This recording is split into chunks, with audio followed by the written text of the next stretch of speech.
Sir, thank you very much for joining us today for this discussion.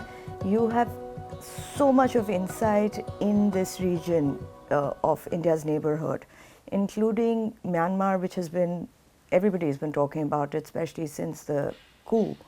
You happened to be there at some very crucial times, right before with General Naravne, you were there, and then right after the coup, you happened to visit it again. So may I ask you, how do you see the situation in Myanmar, especially in respect to India's northeast region, our Act East policy, our neighborhood first policy? First of all, I'm very happy to be here at the India Foundation, and thank you very much for this opportunity. Coming to Myanmar, I think calling the situation in Myanmar difficult will be an understatement. I think any assessment of Myanmar right now has to be pessimistic or worse. Clearly, the country is fragmented with the Tatmadaw, the army controlling, parts of the country which has the Burman center, but the outlying areas have seen a lot of insurgency activity. Some of these insurgents have made major gains in recent months. Some are at the level of insurgency, but I think in all the ethnic areas there is some level of insurgency against the military, and clearly there has been no political solution in sight, despite the fact that there has been talk from time to time by the military leadership of elections, restoration to democracy, but that seems to be a sort of a distant dream. Now, as far as we are concerned, Myanmar is of course integral to our Act East policy and our neighborhood first policy. We have attached a lot of importance to Myanmar, with whom we share a long 1700 kilometer land border. We also have a maritime border with Myanmar, and of course there are a lot of people to people ties. There is a strong cultural connect.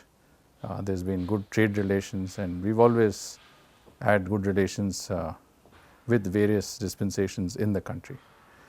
For us, the security imperative is very important, because the security of the northeast of our country is also linked to security in Myanmar and cooperation from the authorities in Myanmar. So, we look at the relationship also from the security paradigm, but there are also many ethnic groups that share, I would say, their homes both in India and Myanmar. In other words, there are groups like the Mizos, the Nagas, and others who are common to both countries, and which is why we have had a policy of allowing people some 16 kilometers of leeway in free movement regime. So, from that perspective, I think obviously any disturbance in Myanmar, any political uncertainty, and any sort of breakup of Myanmar into different regions would be of concern. We have obviously, as a country, we have most comfort with dealing with democratic governments, but in any case it is much easier for us to deal with one authority than to deal with multiple authorities. And many of the insurgent groups that have come up now have links with organized crimes, arms and drug smuggling, and I think will not be the easiest to deal with when it comes to our own borders and our own interests. So, it is important for India to have a certain policy approach to Myanmar that facilitates some sort of an outcome that can lead to a ceasefire and ultimately elections and a political settlement. We have been talking to the ASEAN, we have been talking to the Thais, like-minded countries, and I think we should look at this opportunity now to take certain initiatives, in the absence of which others will take initiatives which will not be the best, not provide for us the best outcomes. Quite right, sir. This brings up so many questions in my mind, because you spoke about democratic institutions, that it being easier to, come to an agreement with one sole authority as opposed to so many others. But let me start with the question that everybody's been talking about ever since this chaos in Myanmar started, which is the influence of China. We know that China has close connections with some ethnic armed organizations as well. MNDA, we saw the Three Brotherhood Alliance being launched. Later this, somewhere around this year, we saw China also telling them to hold back. So there's been this sort of a relationship that China's had with the EAOs. How would you see, or how would you view China's influence in Myanmar? Is it a walkover like many analysts are considering it to be, or is it still going to be difficult because there is some natural resistance to over influence of China in Myanmar as well, from the Myanmaris, from the Burmans? Well, the relationship between Myanmar and China has been complex. Even the Tamado has had hesitations in dealing with China beyond a certain level of expediency, because they understand that their Chinese policies in Myanmar would be ultimately detrimental to Myanmar's interests. There is also a public sentiment which has to be taken into account, which is quite strongly anti-Chinese, especially given the strong investments that China had in various projects in Myanmar, some of the hydroelectric projects, some mining projects, especially for gemstones and other areas, and cornering of natural resources at very, very cheap rates by Chinese private merchants and others have not gone down well in Myanmar. So there is a sentiment that is against China, and I think that's reflected across the board. But China has taken advantage of this current instability to encourage ethnic armed organizations that might be closer to them, especially the Kokang groups, as you mentioned, and of course the Arakan army also seems to have strong links with the Chinese. And I think the Chinese will push for some sort of, or they would like to see some sort of election taking place that would bring in some form of a quasi-civilian government that they could live with, and try to show that as something which is a political solution. At the same time, they will have very vast influence over the EAOs that they control, and there will be some sort of uneasy alliance with the Tamado. But that's not the ideal solution. I mean, as I said, for us, we need to work on a political framework that would lead to a ceasefire.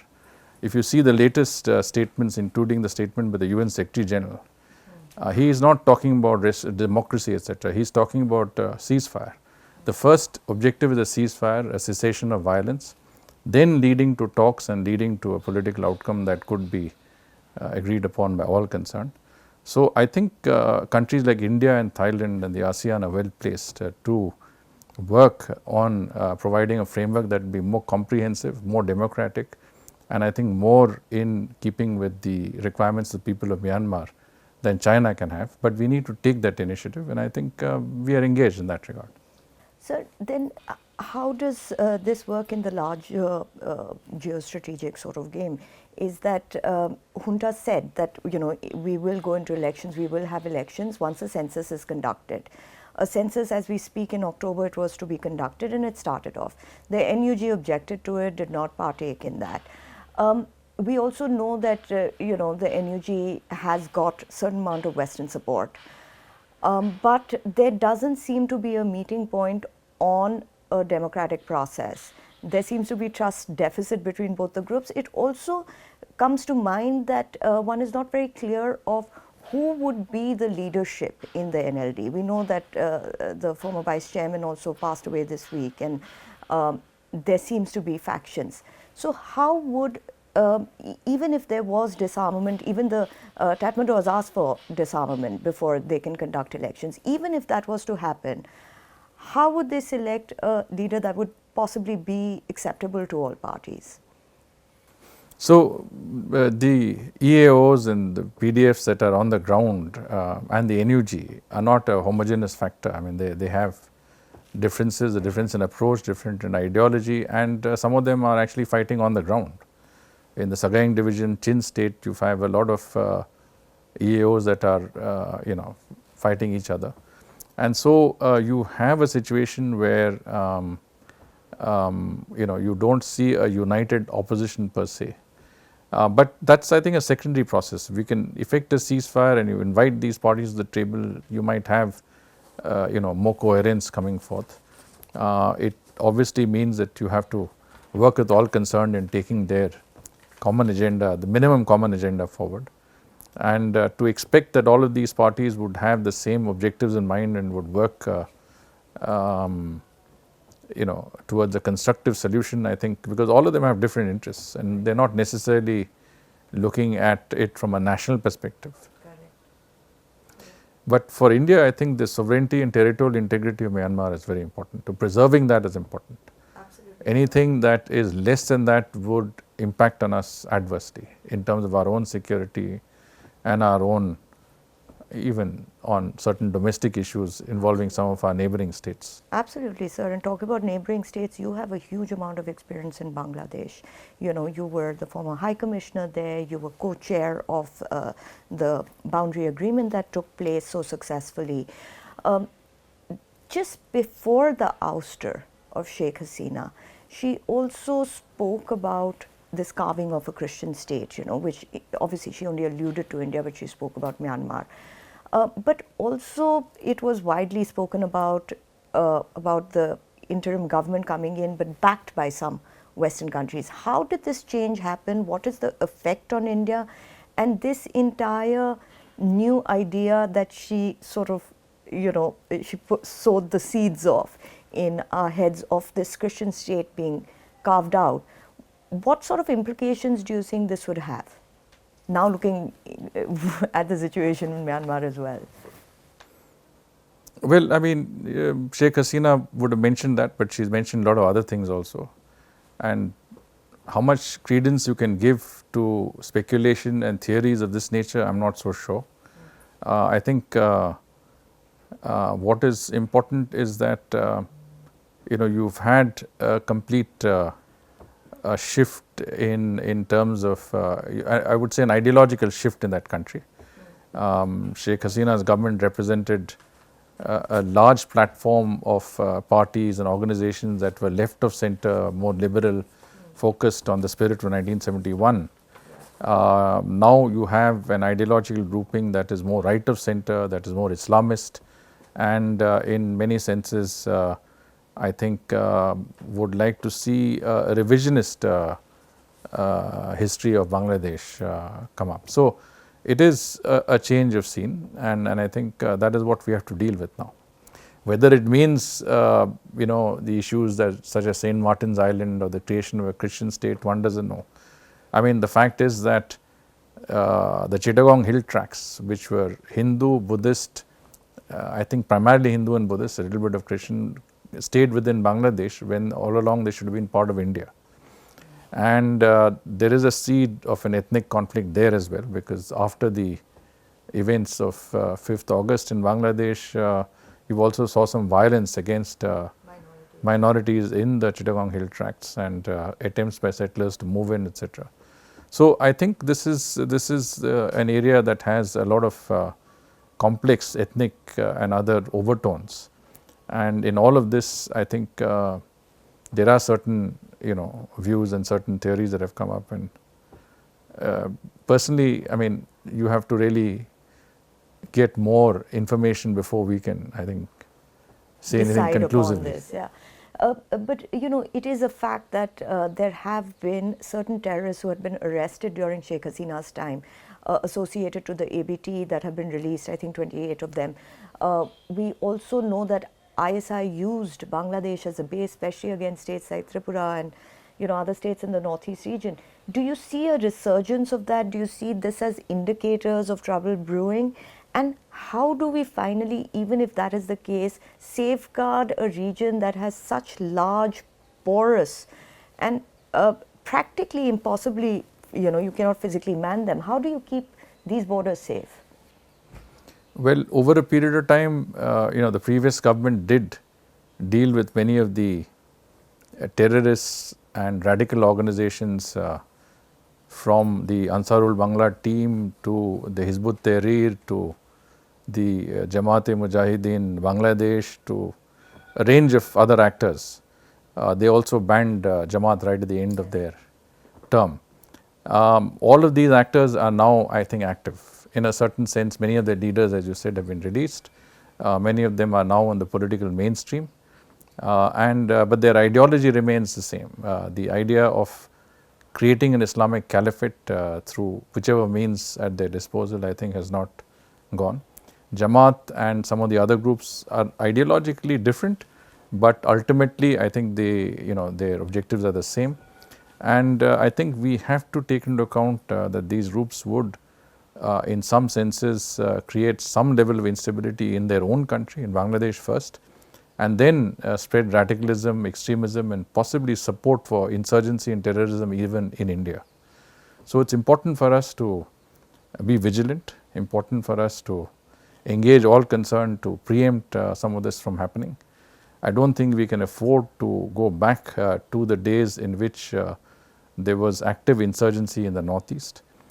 We have to preempt this by nipping it in the bud, and the best way to do it is to engage as many of the interlocutors in Bangladesh that can control that situation as possible. But currently there are concerns, as you pointed out, and those are ones that we have to give serious consideration to. Sir, again, if we look at our neighborhood, there's been another dispensation change there with Sri Lanka. Now, the present president who's come into power, many have said has Marxist leanings. How should we be viewing it? How should India be engaging in terms of course, we've built some very good relations during their economic crisis, and there's been stronger people-to-people connects since then. But how should we be engaging in order to counter Chinese influence in Sri Lanka? Well, I think the fact that you've had a new dispensation through democratic elections in Sri Lanka is a good thing.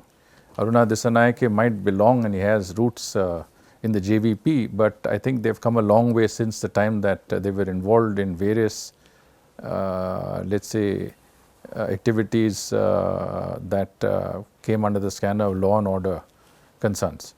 Now, today, of course, it's a very different scenario. I think the fact that India was the only country that stood by Sri Lanka at the time of its economic crisis, provided support of $4 billion that gave confidence and to some extent resuscitated the economy, has not been lost on the new dispensation. They understand that in order to fulfill the expectations of people, they will have to work with India. And in that context, I think President Dissanayake has already come to India before the elections. He has met both our National Security Advisor and the External Affairs Minister in Sri Lanka itself. So there's been some active contacts before the elections and after elections. I would expect a very different dispensation from what you would think of the JVP in those days.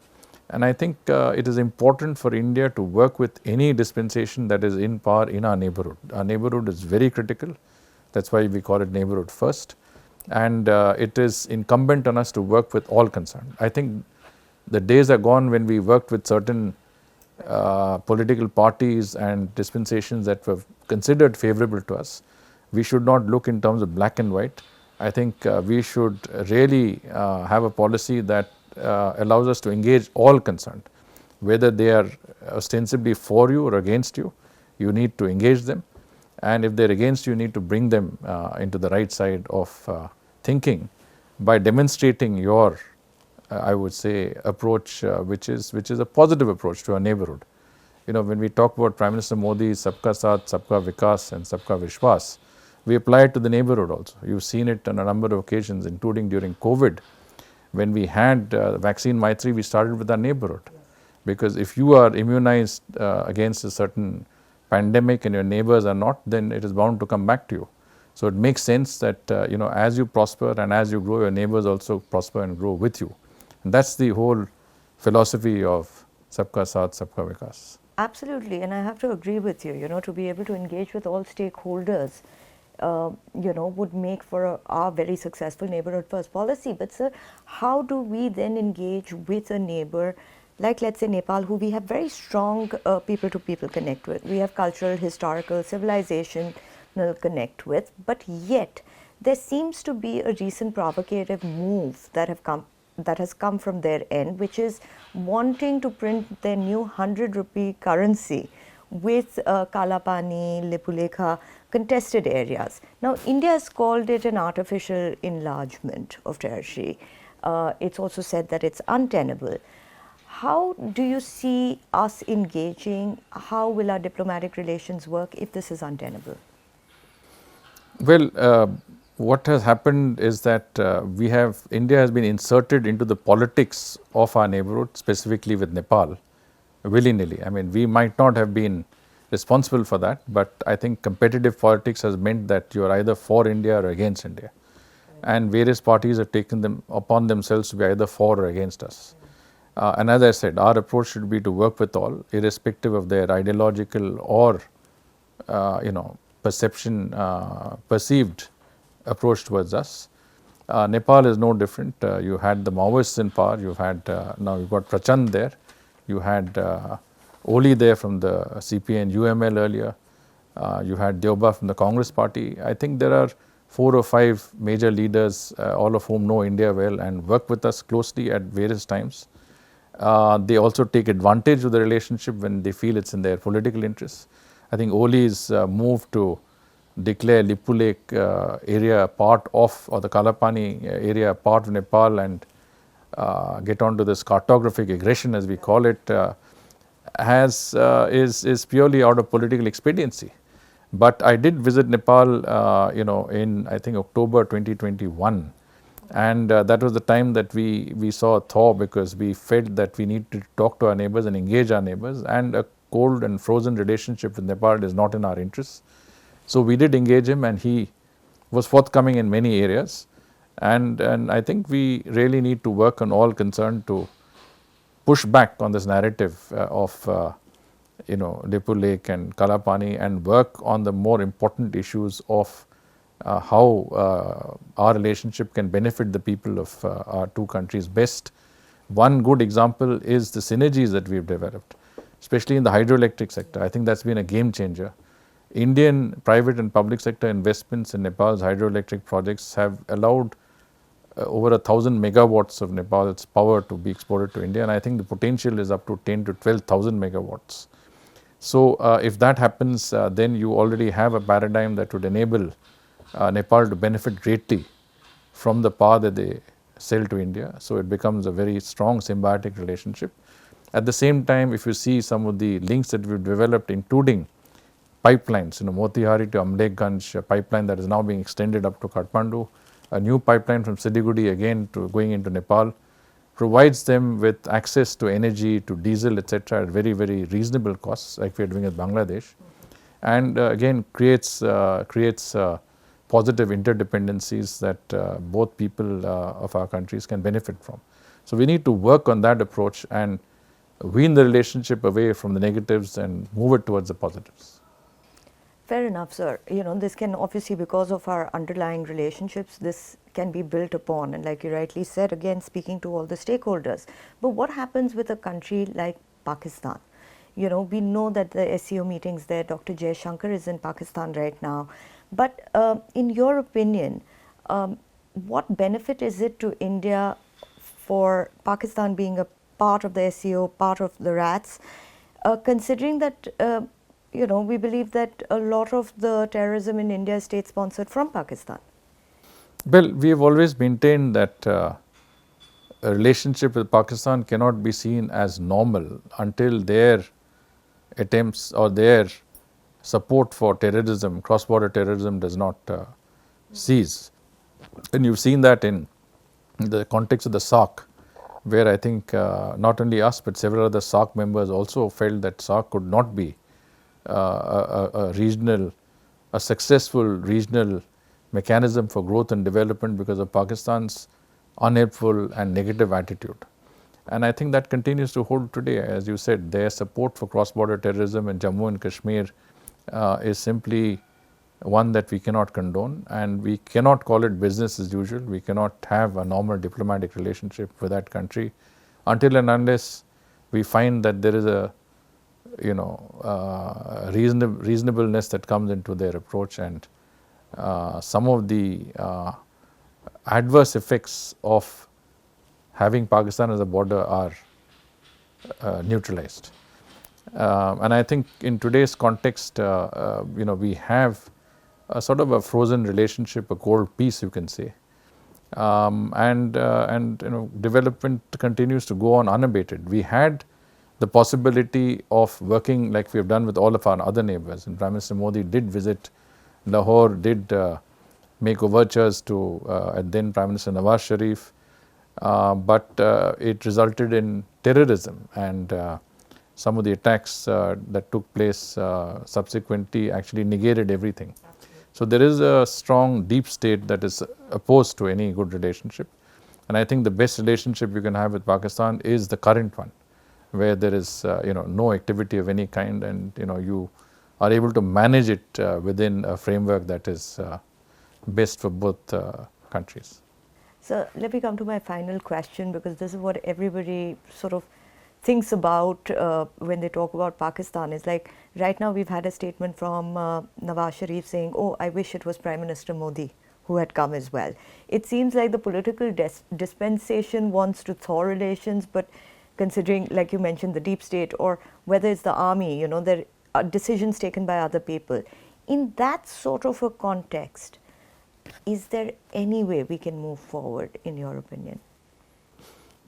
Well, I mean, I think, as I mentioned, you have to have the circumstances to move forward. We have tried in the past to have a sort of periodical talks and try to work out our differences, but that didn't work because those were only used in a certain way that was political upmanship, and secondly, of course, that the strong vested interests that worked against a good relationship then struck back through acts of terrorism, and I think that situation hasn't changed since those days. So I don't know whether there's any basis right now for taking that relationship forward in any way. And especially not just on the basis of political dispensation and lip service. Yeah, I mean, of course, there have been good sentiments. There's a public sentiment also. There's some positivity in that respect, but it needs to be a comprehensively positive approach and a sincere approach, and I don't think that's available as yet. Fair enough. So, sir, thank you very much for taking the time out and being here and having this chat with me and giving us a snapshot of our neighborhood. And, I hope we continue to build the kind of bridges that we have previously, especially as examples in countries like Sri Lanka. Thank you so much for being here. Thank you.